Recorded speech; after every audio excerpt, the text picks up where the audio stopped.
And Balaam rose up in the morning and saddled his ass. Saddled his ass! That's a real Bible thing. That's a real Bible quote. There's a whole thing about an ass. Saddles, yeah. Riding the ass, slapping the ass. Yeah, and smoking the ass. And yeah. They do say smoking ass. This is it. Wait, pause for underline. Yeah, get the smoking ass. It's the podcast that Sly Serpent warned you about. Welcome to Biting All the Apples, where two gals discuss one radical book. The 1895 bestseller, The Woman's Bible by Elizabeth Cady Stanton and Friends.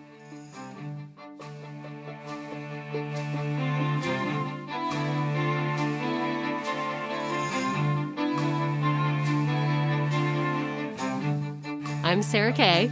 And I'm Joanna V. We're talking numbers today.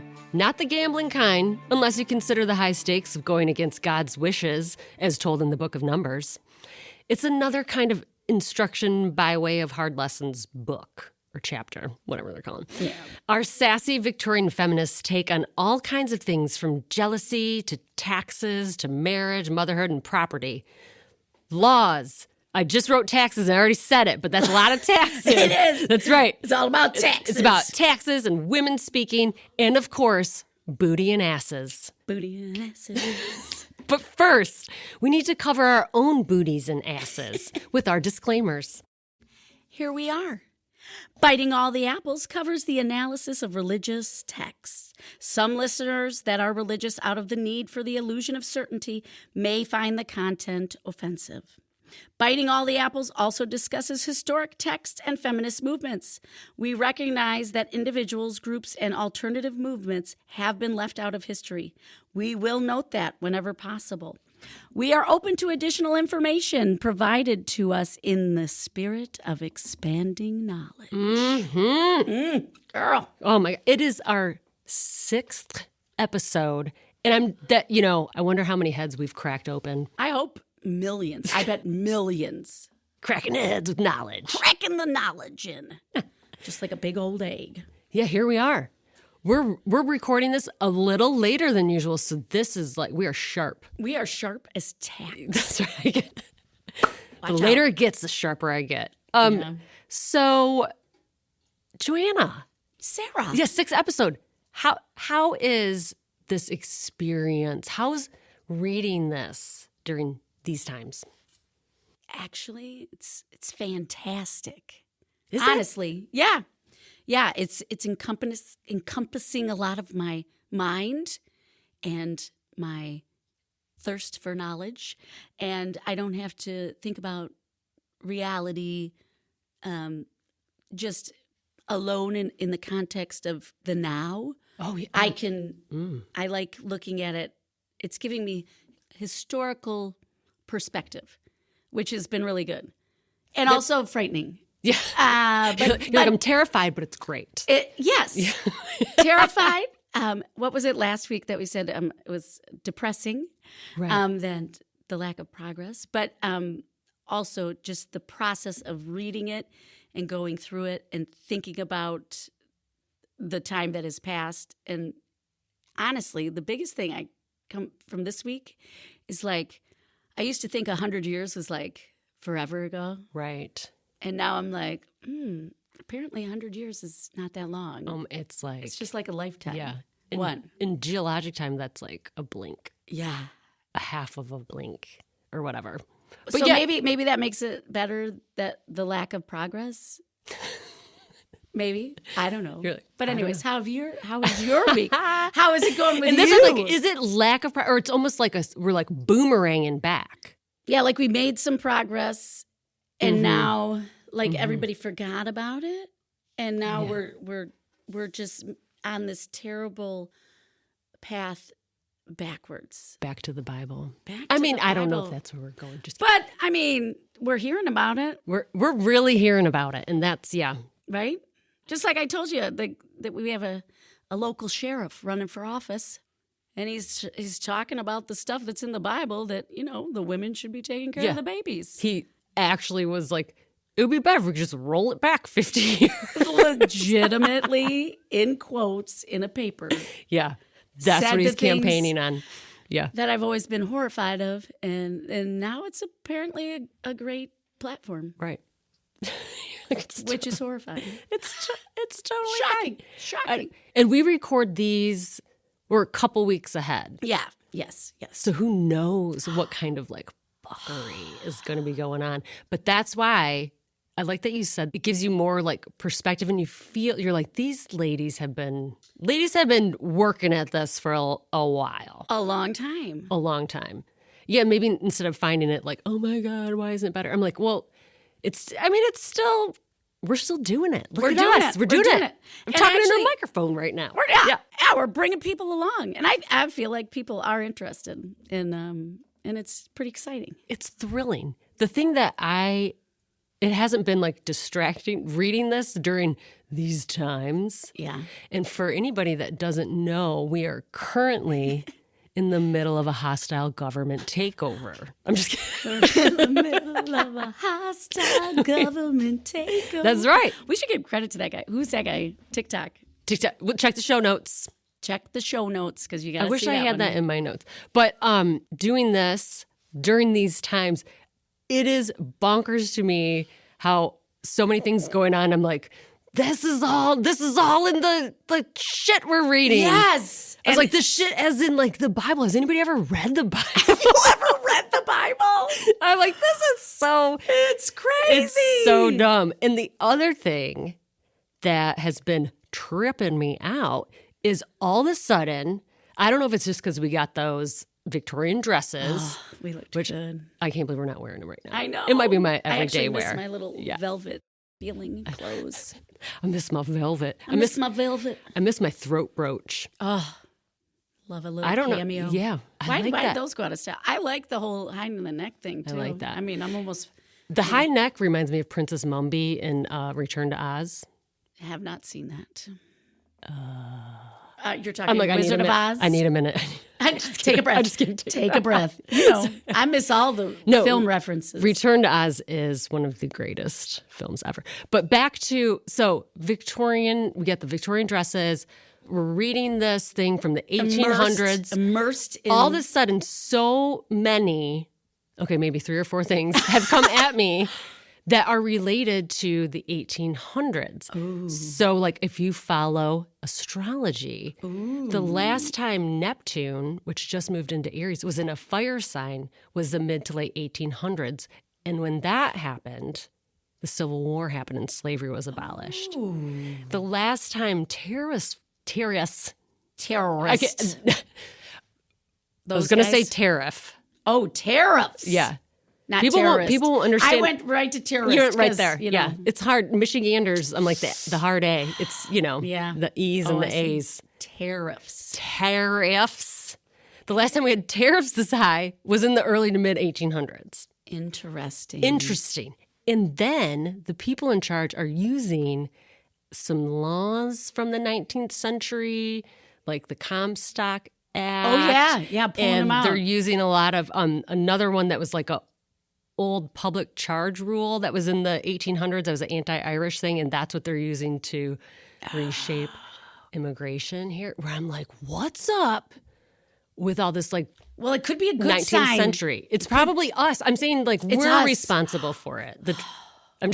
Our podcast.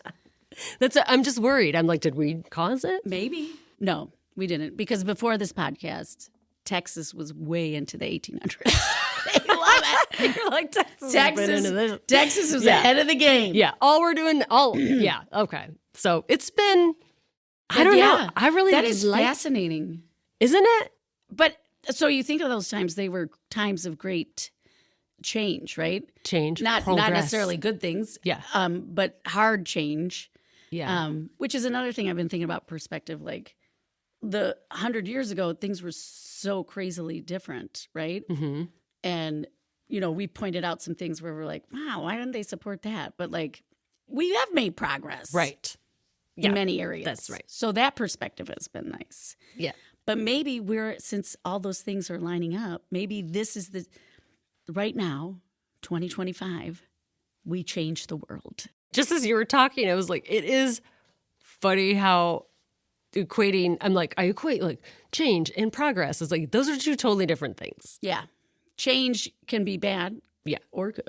Or just change. Just change in general. Right. Yeah. Right. But not necessarily progress. But everybody's idea of progress is different. Obviously, Sheriff Murphy thought 50 years ago we were more progressive. No, just kidding. But he would just like to go back there, apparently, because the child care would be less. I'm going to have to put that in the show notes. You have to put the link I wonder to if people are checking the show notes. Now we've aired a couple episodes. I've gotten some good feedback, but we can't wait to get more folks. We want more. We want call-ins. We want interaction. We want to know your questions. Yeah. I am excited for that. I know. And just call us. Just call in that little record thing and just talk to us. Be like, we're lonely. You guys are nuts. What are you doing reading this Bible? It already happened. It already happened. But I'm wondering who suppressed it. I feel like someone suppressed it. Suppressed what? This Bible. I know. That's why we need more people to listen. Because these ladies, you can obviously tell when you're reading them that they fully hoped. I don't think they had high expectations because they had a lot of things that proved that probably nothing would change. But they keep saying, so when you take this and you revise the text, because obviously we've laid out the case, right? Like true, educated, like lawyers. Yeah, absolutely. And they're like, this is going to change. And then it didn't. But it was a bestseller. But someone had to be like, we got to hide this thing so people forget about it. Yeah. And we're like, let's bring it back. I need to know the story of that. I'm so excited. I'm like jittery. I'm jittery. Ooh, the book of Numbers gets me out. Ooh, book of Numbers. Girl. So I always like to, I get distracted in my ADD-ness. So I'll start reading and then I'm like, I'll spend 2 hours researching something that I read. But so I went on a little thing because I'm like, Moses is all in the numbers. Well, Moses is everywhere. Everything's going to crack me up right now. I'm like, Moses is in those numbers. Moses supposes his toes are roses, but Moses supposes erroneously. Moses, right? A main character in my whole life, right? Moses, I see him with the 10 Commandments and everything. Yeah. But Moses is super famous, not just in Christianity and in our Bible, but also the Quran. I don't Quran. How do you say that? Quran. I just go Quran. I go yes. I've said it four different ways, Sarah. You're like, I've said it 4 ways. Quran, I think it is. Yes. Quran. Mm-hmm. It references Exodus. And they talk about the life of Moses. And Moses is mentioned, how many times do you think? Take a guess. In the Quran. Take a guess. I'm usually so good at guessing about the Quran. 136 times. Get out of here. 136 times. And Muslims believe that Moses and Muhammad they lived shared lives almost. So basically, Moses is a legend. You're like, he was popular. Popular. You want to be popular. Yes. Be Moses. Yes. Yeah, so I was intrigued by that because I always thought Moses was just like a Bible Torah thing, but apparently he's all over. He's all over. There's a lot of spin-offs from the Bible, because I believe that Jesus, he was over in the Mormons. Oh, Mormons, right? Yeah. So, there's spin-offs from the Bible. But that's why just like TV shows. Yeah. Crazy. It's like the Walking Dead universe. Yeah. I also find it interesting the way that they talk about the Bible in here as they have already had questions, right? So when I started questioning are these stories or is this, because I think a lot of people grow up thinking, Noah's Ark and all those things were actual legit things that happened. But this book, 1895, was pretty much they talk just like we were talking with Corey, our sound expert. We both go, it's expert. He's genius. Your disclaimer, kind of your illusions of certainty, right, is kind of, but illusions of certainty are very comforting, right? Right.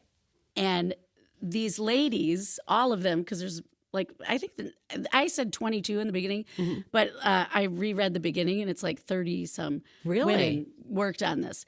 And they're all like, yeah, guys, come on. Think about what you're reading and think about your life and think about, does this make sense logically in your head? Yeah. But that's where the insistence on faith comes in. Yeah, you have to, but... And that's why the two, it's just 2 parts of the Bible. I was like, if we just did Leviticus, I just did Leviticus. I did it. Just did Leviticus last week. We're doing Numbers now. But all of it is about like people either, being punished for not having faith or because it's like, get your logic out of here. Yeah. Yeah. Which, to be fair, like, you don't need to be logical about everything. No. It's fine. No. But you do when it comes to making laws from a total fairy tale book. Well, and we're talking, we are suppressing people. That's right. And it's not good. It's no bueno. And it started a long time ago because I told you the book of Numbers from my thorough Wikipedia, Google research, as true historians do. This is like the part where they found the oldest actual first writings, right, of Greek, and they have the most old pieces where they can actually time date it back. And isn't it fitting that it's the one that is like, these are all the laws. Here's our ideas for property and taxes and marriage. Yeah. Isn't that crazy? So we wrote that down. So way back there, and like, what the heck? Why are we just trying to, why can't people just like live in peace and harmony? I know, man. Man. Live and let live. Live and let live. Ain't no thing. You just love. Give love. Love makes the world go round. Speaking Give of peace a chance. Yeah, and speaking of love, that's the I have the summary. The Book of Numbers chronicles the results of the disobedience of the Israelites and not having faith in God. I know, and God. See, I just laugh where that was not inappropriate. I think disobedience is funny. It's so funny. And it focuses on the Israelites' failure to uphold their commitment to God and the subsequent punishment of being kept out of the promised land. So anyways, that's a summary of Numbers. Of Numbers, probably not a great one. Which is why he had to write all the laws, because he's like, now you can be back in my good graces if you follow these 8 million crazy laws, even the one about the ass. Don't you dare! We're gonna get to that ass, girl. We're gonna get. Oh my gosh! There's nothing like a donkey being called an ass to turn you back into a prepubescent human. God. That just tripped me up because I was like, we should just get right to the ass. No, we can't skip. Don't skip. We'll get to the ass we get in time. So anyways, that's the summary of Numbers. And again, our ladies, they are going at it. It's almost annoying at how every single chapter so far, their main issue is, where are the women? And why are we not what? Why are we not mentioned? Yeah. And why are we just birthing machines? Right. Right? Right. And just because it's in the Bible doesn't make it true. But the Heritage Foundation, are you listening? But anyways. Not true. The women were just not, sometimes we didn't give names, but we were the ones populating the entire planet. And probably doing all the whatever work. And I told you. I'm I don't even know what kind of work women do. Because I have a strict don't do anything policy as part of my resistance. The real work of women. Yeah. But the whole beginning of Numbers, basically, they just go on saying women are listed as secondary people. And maybe that's why we're secondary in the laws and we don't have rights. Because they went through the whole, they were saying children of Jacob by this woman. And they were like, why do they write it like that? Why wouldn't they just say the children of Leah, Zipporah, Rachel, and Beliah? Those are so wrong. No, they're by not. Jacob, so right the way you say it. Yeah. Making Jacob the incident instead of the 4 women being the incident. And I had that underlined too. Look at we're mind melding. I love that. Yeah. Yeah. But she said this is a big problem because in restoring women's equality everywhere, we must insist on her recognition in all these little minor particulars that are in the Bible. And if we don't change these, it says and especially in the Bible, to which people go to for their authority on civil and social status of all womankind. Which you could just not Elizabeth do Cady that. Stanton. But she's like, they're doing it. They're doing it. And this is where, so glad you brought up the gentleman Jacob Oh, yeah. and his wives, because my note is, wait a minute, Jacob had 2 wives and 2... So handmaids is what I read. So I went, here's Handmaid's Tale. Creepy, right? Blessed be the fruit. So Jacob had 13 children, 12 sons, 1 daughter.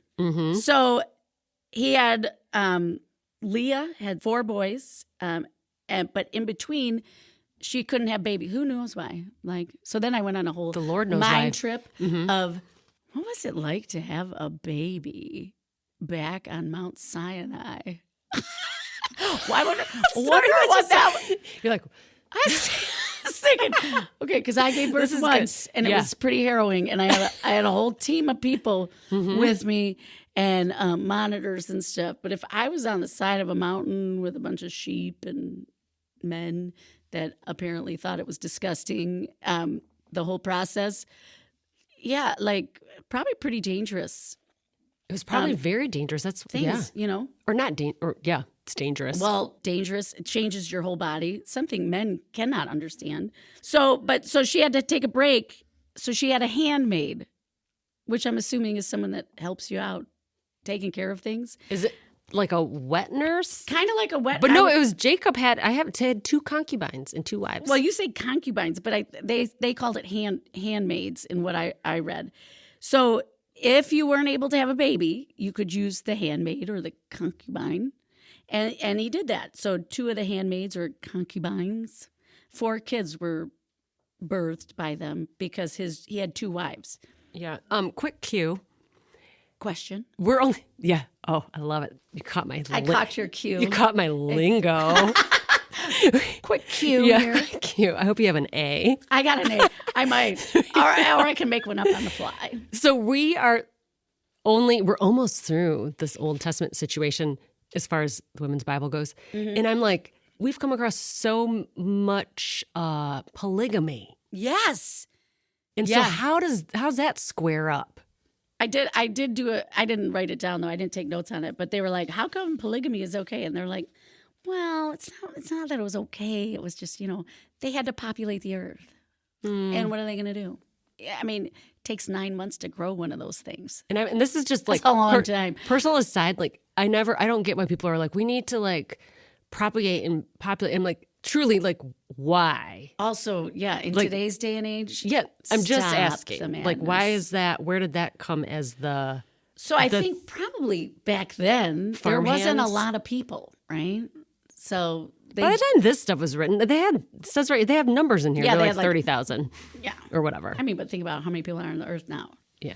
And now in 2025, we have people trying to say we need more babies, and I'm like, I don't know. Maybe we need to have plastic out of the ocean. Yeah, crazy. They mention the like multiple wives in here, but not even as. They don't give them names or anything. They just say they took, and it's not like they got married. It's like Jacob took a wife.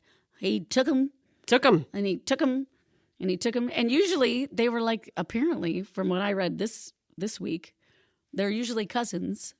They sure are. Yeah. In fact, there's a part in Numbers where they make sure that happens. Yeah, I'm such a good interpreter of the Bible. I was like, there's this part, and there's like a guaranteed cousin marriage. Because well, let's get into it. The numbers things they specifically lay out like who can own property, who can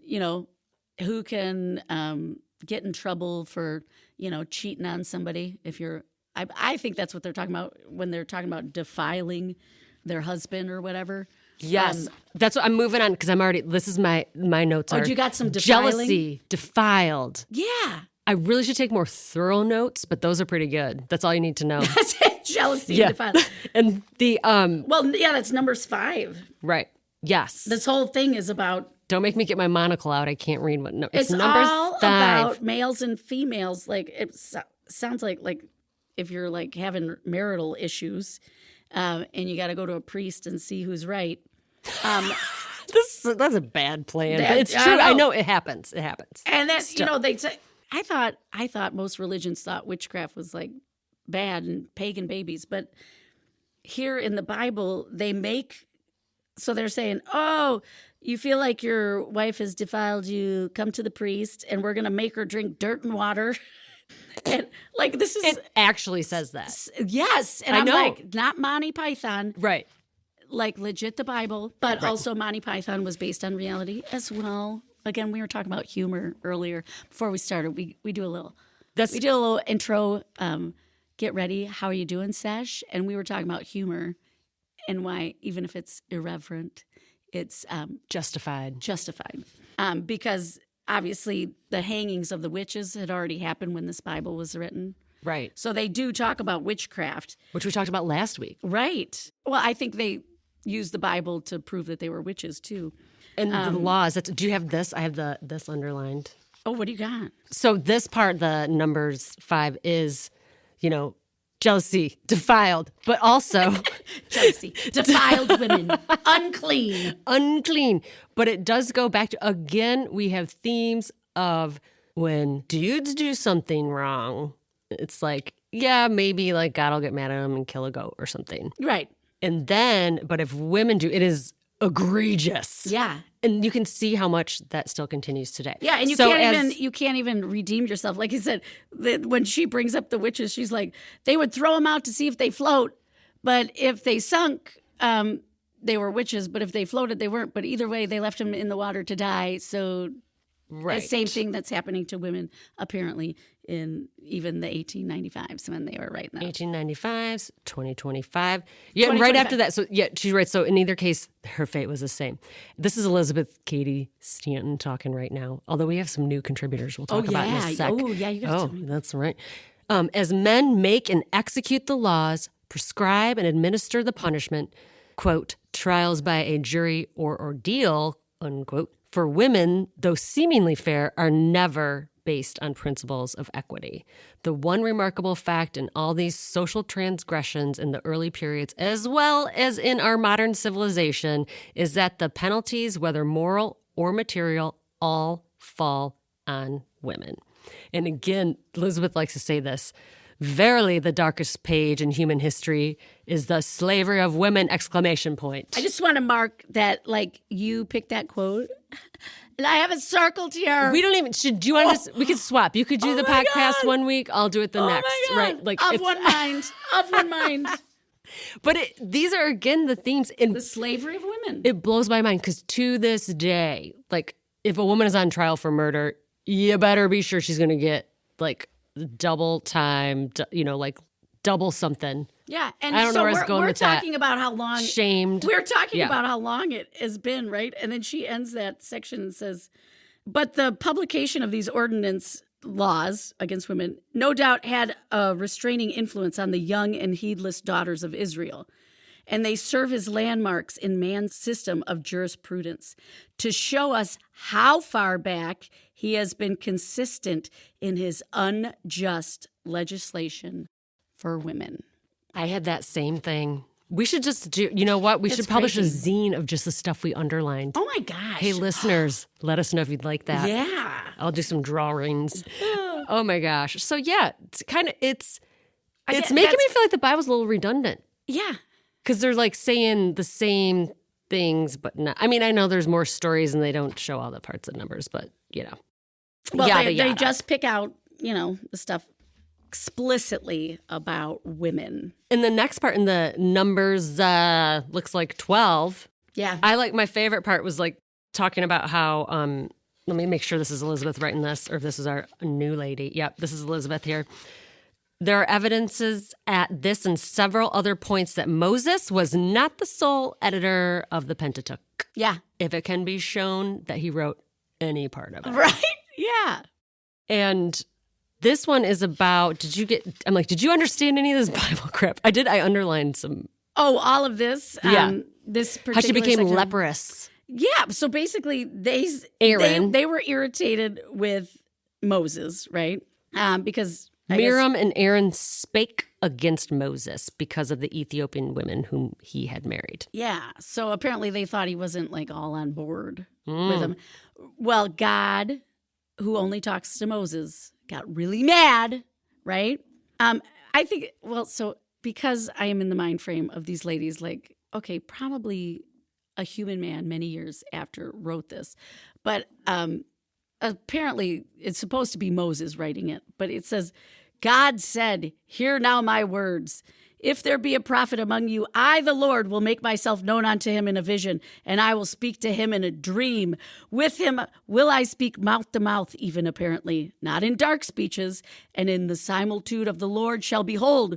Wherever for then were ye not afraid to speak against my servant Moses? So someone Convenient. Convenient, right? And he can only talk to Moses.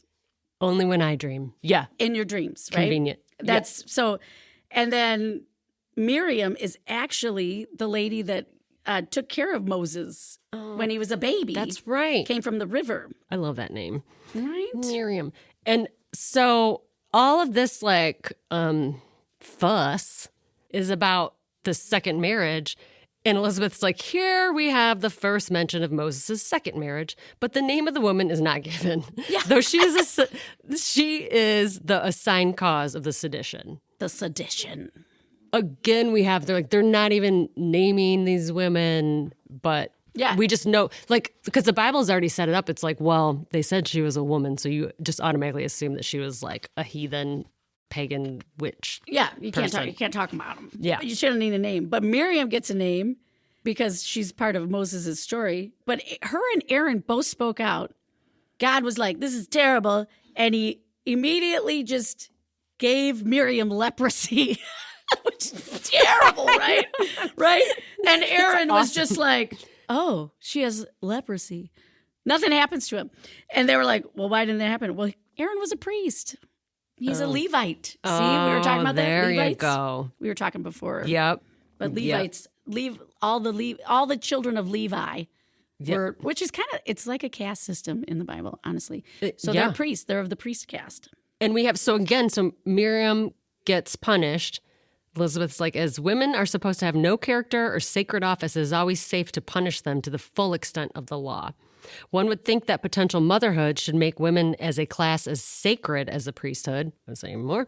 In common parlance, we have much fine-spun theorizing on the exalted office of the mother, her immense influence in the molding of character of her sons, the hen that rocks the cradle moves the world, etc. But in creeds and codes and constitutions and scriptures and prose and verse, we do not see these lofty, what is that word? Peons. Is that? I don't know. I say peons. I don't know what it is. Peons. They have the A and E in French, so who knows? French? Well, man, this is a good quote, and I'm like, peons. Recorded. I just like saying peons. Recorded or verified in living facts. Again, like these Victorian ladies are like, you can't have these things like just because somebody had a dream and did some mouth to mouth with God. Yeah.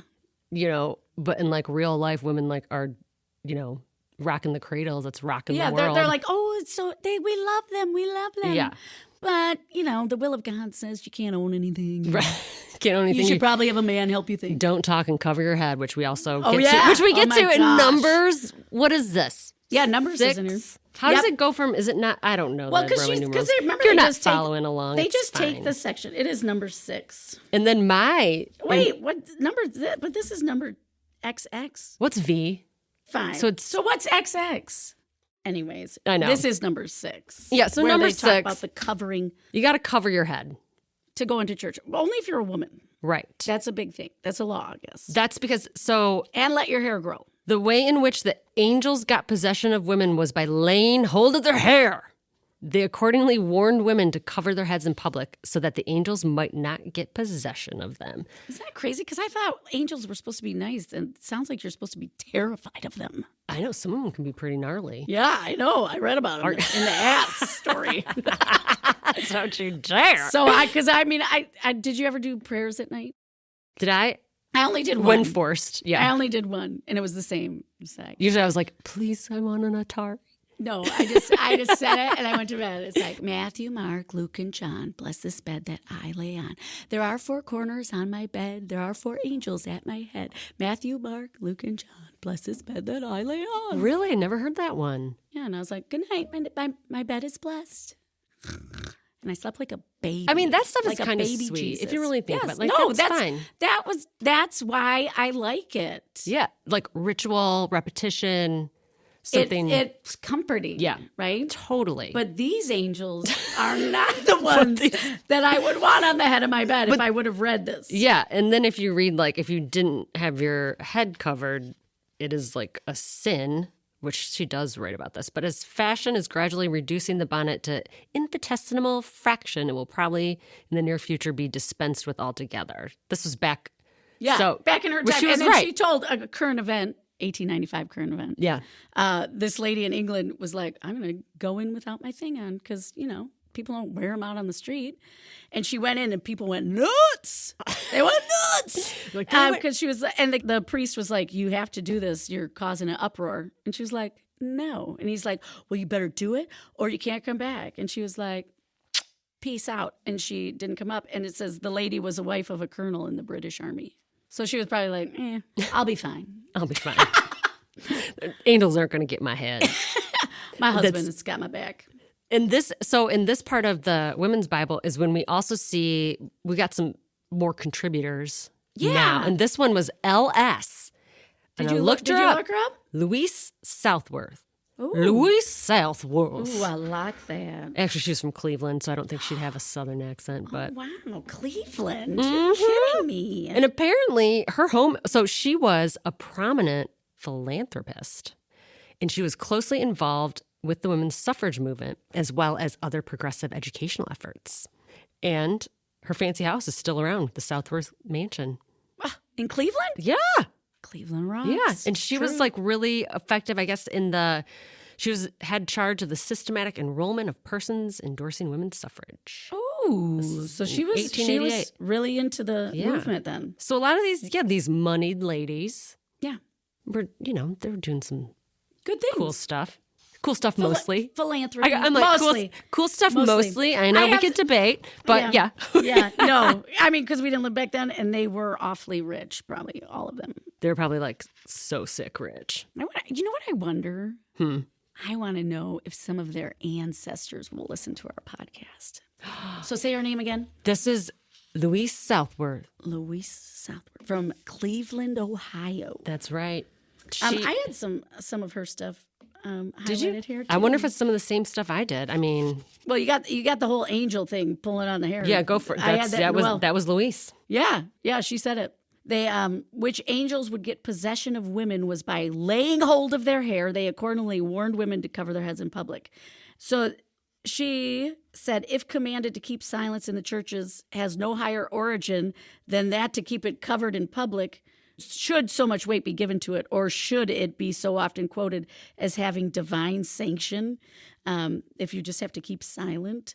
The injunctions of St. Paul have such decided influence in fixing the legal status of women that it is worth our while to consider their source. In dealing with this question, we must never forget that the majority of the writings of the New Testament were not really written or published by those whose names they bear.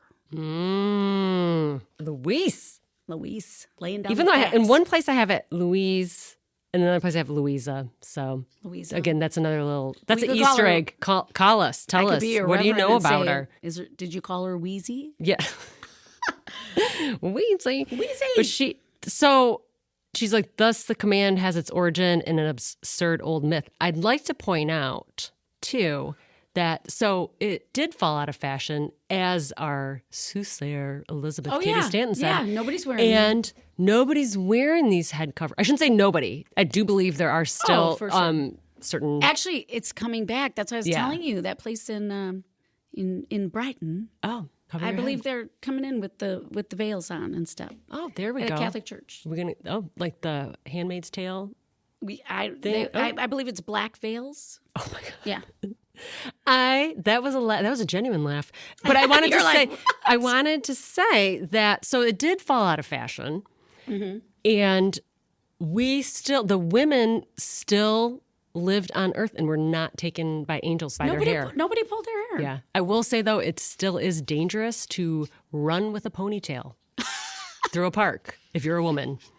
Oh. Yeah. So that's not funny. there we go. I know. That's but not funny. it is true, That's though. scary. So, yeah. Think about it. Oh, my gosh. I've never thought about that. Yeah. Well, I know. Because you know how much I run. Yeah. So this is very, yeah. That's interesting. I know. My head just went to like, oh, hello. Get to cover your head, ladies. Actually, everybody shave your head. Wear a beanie. Just shave your head, if you're going to go jogging, wear a beanie. Can't. Well, you could grab a beanie too, but it would come right off. We're just coasting through numbers because, we do want, even though I'm like, I could make each podcast 2 hours long in 5 sections. So now we are in XXV11. And I didn't have a ton of, this one didn't get me. So I have to see what you said. I will tell you that the response is by the Reverend Phoebe A. Hannaford. And let me tell you something about her. Phoebe, cousin of Lucretia Mott. I knew you'd love that. Were they really cousins? Yeah. Okay. Yeah. Because all right, I got something to say for my Ken Burns special. Oh, you do? Oh, okay. And she was a Christian Universalist minister and biographer who was active and championed universal suffrage and women's rights. Woo! And social reformer, advocate for abolition and women's suffrage, and was one of the first women ordained by the Universalist Church. Ooh. And she wrote a book with Lucretia. That's amazing. Or about, sorry. Not with. About her. Thank you. Her. Okay, so she's younger. What? I don't have younger? my monocle. Is she younger? Oh, I love your monocle. But that book is called Lucretia the Quakeress. But this is the whole thing where wasn't this where they were talking about the daughters and who they could marry and where they could go and not really. Oh, and the kinsmen. And it was property. So if you had property, you could have this, right? Mm-hmm. But unless you were you never got married, you're a girl, your dad obviously had control over all that. But if you got married, then your husband got control over all of that. But if you got divorced, it could go back to your dad. Those kind of things. It was all you don't, you live there for a little bit, but you don't really own it. Yeah, this is where I am. It's curious that there's so much about, transfer of property. Inheritance. In Texas, inheritance laws. That's why I'm it's pretty convenient that some dudes translated looks like God said that guys kind of get everything. Yeah, so it's good. Yeah, so Elizabeth, this is where you said it to me in a dream, dude. You mentioned this on the ride here. But Elizabeth Cady Stanton said, when the rights of property were secured to married women in the state of New York in 1848, and by the way, I know that she felt that to her core because she fought for those rights, right? It was her and Susan B. Anthony. Oh, I do love this. You can read this whole thing. Right? Yeah, yes. Oh, this is so good. So she said, when that happened, when you got the rights, women got the rights in 1848, a certain class of women were opposed to the measure and would cross the street to avoid speaking to the sisters who had prayed and petitioned for its success. They did not, however, in due time, to use the property thus secured from the law that the women that fought for and passed. So they were like, oh, I didn't want that. But then once they were like, well, it's the law. Yeah. I mean, I didn't join you. I didn't support you. But, now it's the law. And she said, the same type of woman will as readily avail themselves of all the advantages of political equality when the right of suffrage is secured. Guess what, Elizabeth? You were so right. You were so right. You were so right. She really is a prophet. Yeah. Because, again, in 2025 times, we see so many women, being like, well, I'm not a feminist or blah. And I'm like, well, I'm sure you enjoy being able to work and have a bank account and your own stuff. house. No Republican gave that to you. Yeah. Why did I just say it doesn't matter? It does matter. Well, yeah, it does matter. It totally fucking matters. It matters right now. It's hugely. It matters hugely, bigly. You better believe it. You better believe it. That's right. Yeah. So that is, it's interesting because, wait, how old is the Bible? Oh my gosh, so old. Do you know? Yeah, that's all we need to know. It's it's real. Well, what did I write down? First of all, they changed, since I was a historian in high school, when I took social studies. We had AD and BCE, 13th century BCE. That was written. But how am I supposed to know how long ago that was? Well, it was 13th BCE. There you go. What do you want to know? It was a If long you say time it ago. slower, I'll get it. It was a really, really You're long. like, it was BCE. so long. Okay. Before Christian era. But in that, what B or C or E are we in right now? Well, we are not in the BCE. We are in we in the an AD. Dang. But it's not AD anymore. It used to be BC and AD, and that made sense to me. And now I don't know what it is. I know. I wish we should just always say we're like in today's day and age, 2025 AD. AD. AD. I'm like, when do we get to the ass? Oh my God, it's coming up next. But hold on, wait. I know, let's I have this other. I'm zooming. Okay, so basically, Oh, wait, I just no, want wait. to end with Please do. basically priests got a lot of power. So if you were a priest, no one could really mess with you, Yeah. basically. And that's the Mosaic Code is basically the code of Moses, right? Yes. The Mosaic Code is responsible for the religious customs of our own day and generation. This is a really important part of Numbers. 28. Numbers 28. Look, we're all like, I'm exhausted. I'm like, oh my God, it's Numbers so 28. long, It's numbers. and it's not even the whole thing. The Mosaic Code is responsible for the religious customs of our own day and generation. Church property all over this broad land is exempt from taxation, while the smallest house and lot of every poor widow is taxed at its full value. Our Levites, priests, have their homes free and good salaries from the funds principally contributed to by women. Mm-hmm. So, For preaching denunciatory sermons on women in their sphere. yeah, isn't that crazy? Yeah. And then I have a little bit later in there, while the common people must be careful not to traduce their neighbors lest they be sued for libel, is it Levite? I would say Levite, but it's the Levi clan. Priest. Yeah. Priest. The priest, in surplice and gown from his pulpit, aptly called the coward's castle, may smirch the fairest characters and defame the noblest lives with impunity. Impunity. She's like, look at this. I know. And it's interesting in 2020 common time or 2025 common era. Common era. That's what we're in. Yeah. That it's they're trying to recombine this religion with our political leaders. Yeah. And along with that same kind of impunity. Yeah. Right? Yeah. Right. Because if you think your president is chosen by God. Right. Then he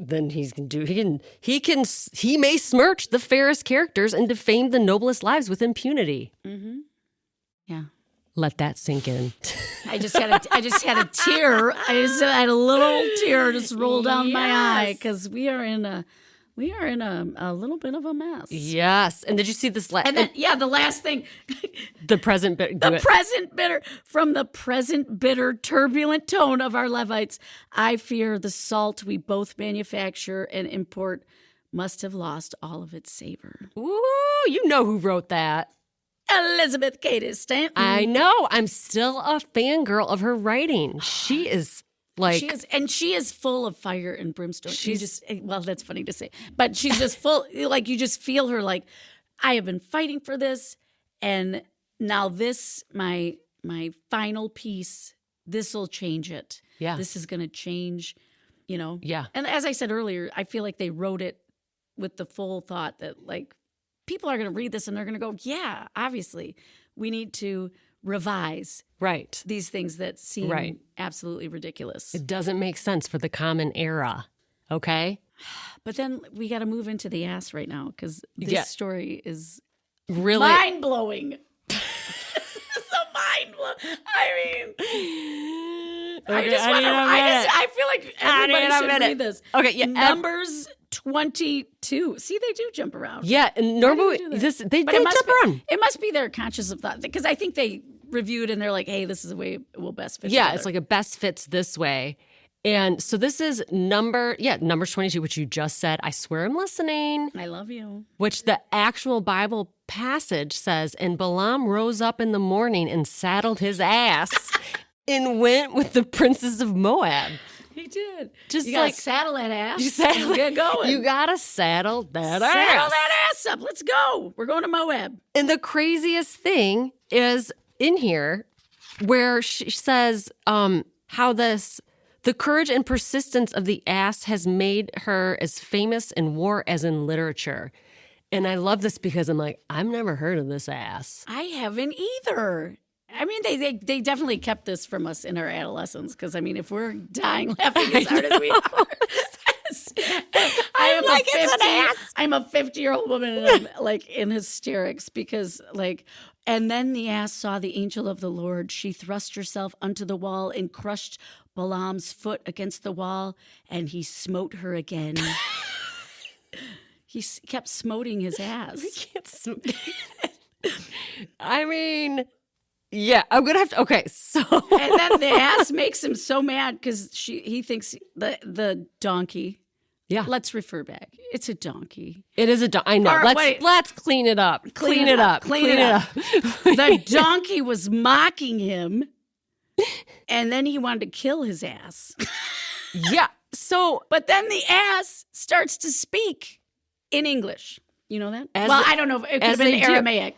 And this part of Numbers, if I have like a quick summary of what the story is, Balaam was a soothsayer who was called by Balak, king of the Moabites, to travel to Moab and curse the Israelites who had invaded Moab. Balaam's ass speaks to him.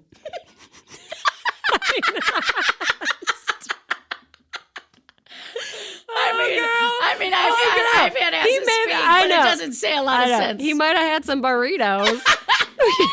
A little bit of burrito ass. Okay. As he makes it start. Okay. Balaam's ass speaks to him as he makes the journey after the animal refuses to move when the angel of the Lord stands away. However, only the ass can initially see the angel. Yeah. So that's the whole point, is the ass can see the angel. And then he's... An angel seen, yes. It's so interesting. I know. It's fascinating. Is so... But that's why I'm like, I don't even know if I have any women's Bible. Did we say the ass is a woman? Yeah, so the ass is a woman, and that's kind of the bone to pick that Elizabeth has.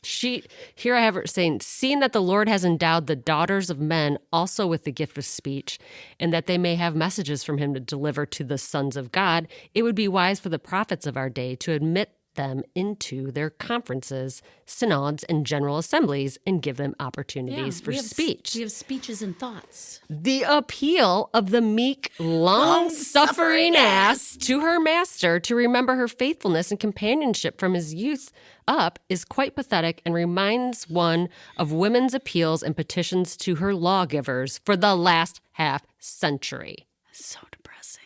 It's insane. And my long-suffering ass I know to my core. That's exactly this waiting and watching for half a century to recover our civil and political rights, and yet no redress makes the struggle seem like a painful dream in which one strives to fly from some impending danger and yet stands still. This is where I've been thinking, like when I read that, because I've been thinking a lot about disassociation, which apparently is like a dream. And I'm like, gosh, I wonder if these ladies were like, how can no one be listening to us? And like, how is this real life? Like I do when I wake up every morning. Yeah. I go, is this real life? But it's funny because that thing, like, how come no one's listening to us? I'm like, because the Bible just says through like the whole thing, women shouldn't even be able to talk. We shouldn't be able to talk. And this last thing that Elizabeth, I know I'm kind of hogging this part. No, here. I love it. The last thing she says, the keen spiritual insight and the ready power of speech with which the female sex has been specially endowed are often referred to with ridicule and reproach by stolid, envious observers of the less impressible sex. Less impressible. Less impressible. I know. I know it. I do like that that Elizabeth writes. So merely to save his life, Balak, how do you say his name? Barak? I said, yeah. Barak or Balak, yeah. He sulkily retraced his steps with a determination to still consider the guy that sent him on the journey's propositions. Whether he took the same ass on the next journey, we don't know because it doesn't tell us. What do you think? Just out of curiosity. Yeah. Do you think he would take her after he spoke to an angel and he tried to kill her? I would think that he left that ass behind. I just wanted to say that. I bet he left that ass behind. Oh my God. Okay, so we're going, there's more. The numbers 20. I mean, there's so much more. A lot of it is repeating about how women are taught that they're irresponsible and the husband is all their wisdom, power, responsibility. But a woman is a non-entity if still in her father's house or if she has a husband. Oh, how about, who is PAH? PAH is the Reverend Phoebe A. Hanford. Okay, that lady. I love her. Yeah. Basically saying women were non-entities. And she just summarized one of the chapters. She said, the whole import of this chapter is that a woman's word is worthless unless she is a widow or divorced. While an unmarried daughter, her father is surety, and when married, the husband allows or disallows what she promises. And the promise can be kept or broken according to his will.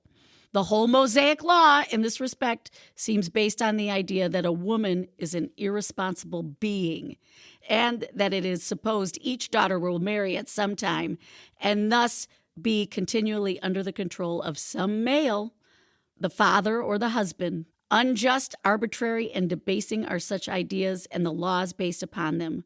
Could the infinite father and mother here have given them to Moses? I think not. PAH. She's like, I don't think so. I don't think so, ladies. Do you think so? I feel like they're talking directly to the women of that time. I'm like, what do you, like kind of like it's a verbal shake. Yeah, it is. Like a verbal shake. Like, ladies. And this thing had 7 printings, so people were listening to it. Absolutely. The next, numbers 31. Yeah. Is when he talks about the enumeration, they, the enumeration here of the booty that the Israelites took in this war against the Midianites. Midianites. But Midianites. The tidbit that I just want to make sure we get to is when, and who's writing? Elizabeth is writing about this. Verily, the revelations in the Pall Mall Gazette, didn't even know that was a thing. Well, that's probably a great little newspaper back then. A few years ago, pale before this wholesale desecration of women and children, Bishop Colenso, in his exhaustive work on the Pentateuch, shows that most of the records therein claiming to be historical facts are merely parables and figments of the imagination of different writers, composed at different periods, full of contradictions, interpolations, and discrepancies. And this is a guy who shows geologically and geographically that a flood over the whole face of the earth was a myth. And she goes on, but I was like, who's this bishop? Yeah. Did you look him up? Oh, I did. I love it. And this guy was a controversial liberal. And is it Anglican? Anglican? I guess that's what. I like how I didn't know how to pronounce it. I'm like Anglican. Bishop of Natal, and I believe it says Durban Natal, which is now in South Africa. That's a little thing I got. But he was there to convert the Zulus. Oh. So I'm like, this is an interesting went dude. To Africa. Yeah.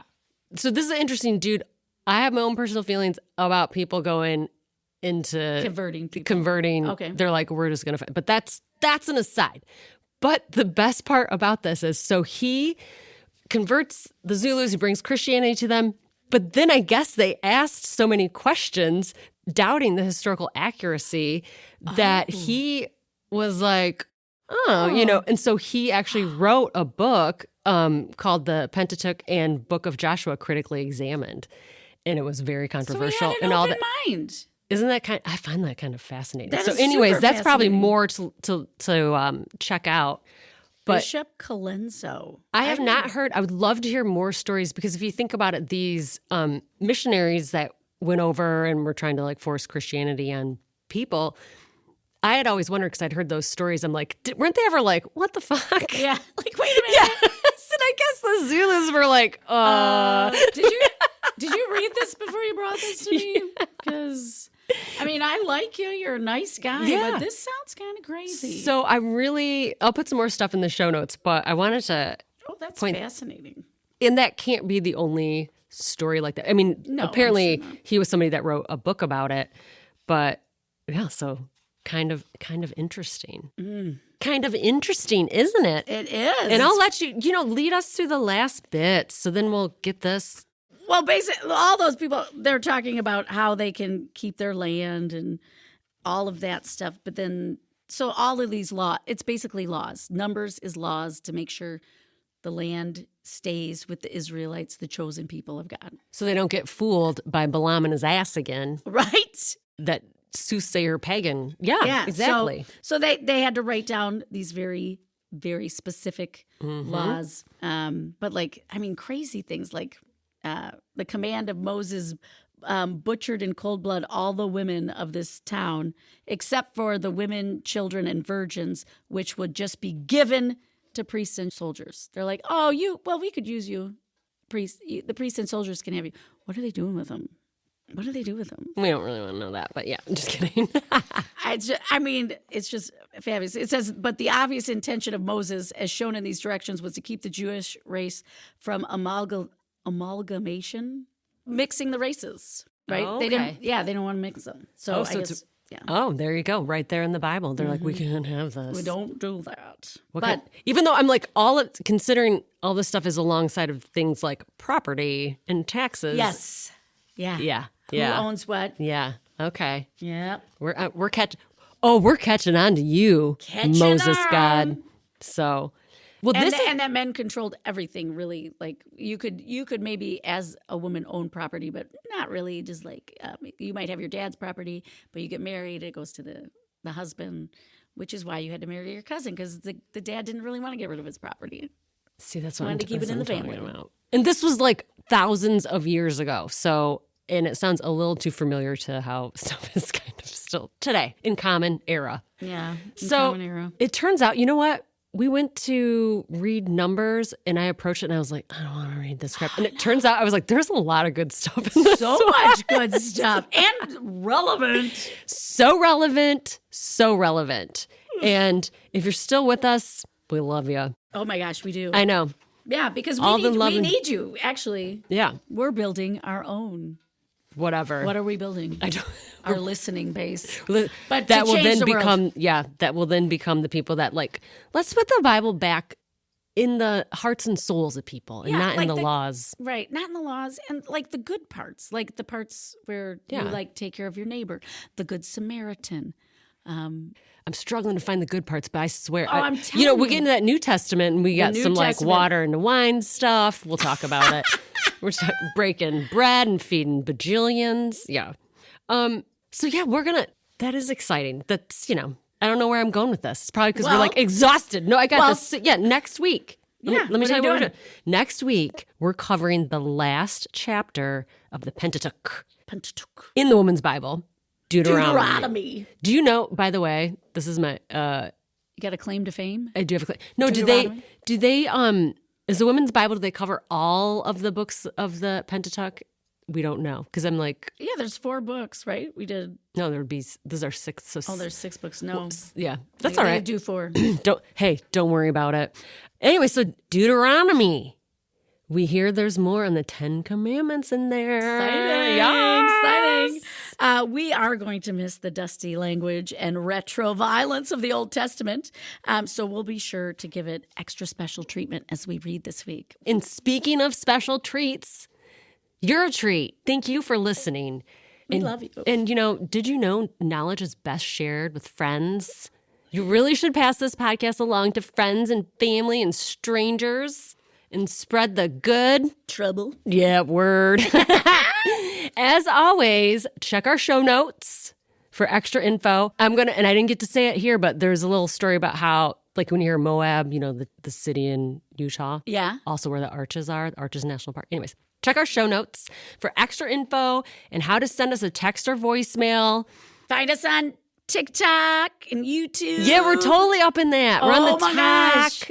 And who knows, by the time this airs, 2 weeks from now, they'll be like, and TikTok was sold to Peter Thiel. So we don't know. That's true. But True story. True story. Things are happening. Things are happening at a rapid pace. Rapid. So until then, may you get all the booty you deserve. Booty, booty. See you next week.